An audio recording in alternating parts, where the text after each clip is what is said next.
غواړو چې دا فایل پټ کو کنه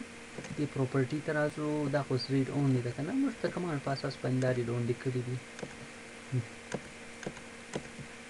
خو موږ غواړو نه چې دا چې کو هایډن کو کنه هایډن نو موږ به داسې کوو کنه یو ځل دا ریډ اونلی باسو static .txt and static .docs Etrica static.txt -r okay Etrica static.docs -r cheap property not read only اوس تاسو غواړو چې دا هایډ وکنه نو بیا راځو داسې کوو اټریب کوم فایل ورته وایي چې جاوید.txt هایډ کوئ کنه نو باید هغه هایډ شي موږ سره ولې نه شو هایډ اټریب جاوید.txt کنه مثبت اچ هایډ ختم که زه اوس بېرته ورته وایم چې انهایډ سره بیرته دا فایل دغه ګوره که زه هایډ کومه دا فایل به موږ سره هایډ ختم شو او که انهایډ زه انټر کوم دلته ګوره موږ سره فایل په خپله په دې ټایم په داسې ډول سره که ته واخلې زیات هغه ولرې که نه جاوید ډاټ ډاکس هایډ کوې که نه مثبت اچ انټر یې که نه خان.docs ده کنه مثبت اچ اوه شیت مثبت اچ د انټر کوم دا به ما سره هایډ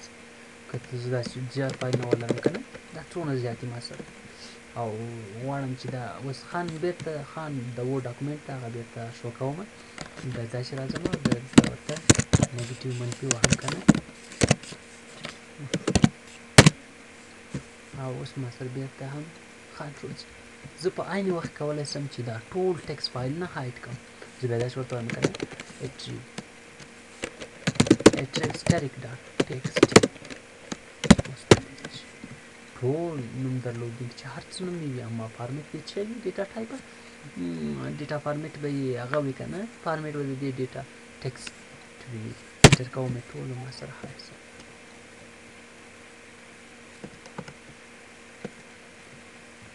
why problem okay منفي اچ مثبت اچ پرابلم نشته که نه نو دې کې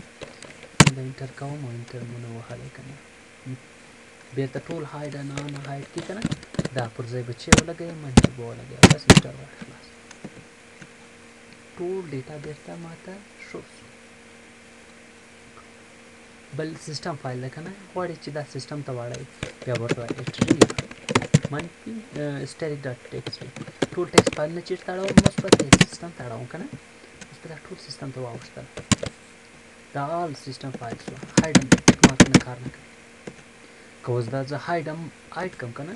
نو داسې پېښه به وشي چې ټیک مارک به کار هم نه کوي او هایډ به هم شي که نه نو داسې راځم که نه static.txt مثبت اچ او مثبت اچ پایل وخت اوس مثبت اچ هم شو او که زه ورته وایم چې کمپیوټر ته ماته شو هایډ موږ ته به هغه نه شو کوي او که غواړئ چې شو یې کوي بیا به راسئ دې ځای نه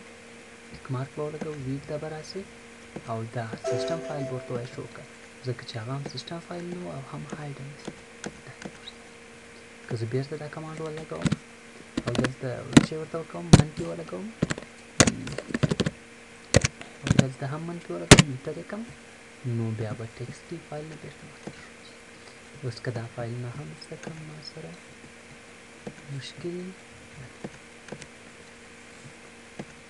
اوکې دا ډېره مهمه ده ځینو اپلیکیشنونو کې وایرس ډیټا وایي هغه سیسټم ته اړوي او څه شته یې چینجوي هایډن کوي بیا ورته مجبور یې چې هغه به په دې فارمیټ سره کوي هر فایل کوي که MP3 فایل نه وي که GPG فارمیټ وي که ډیټا هر قسم وي ډاکس وي ایکسل وي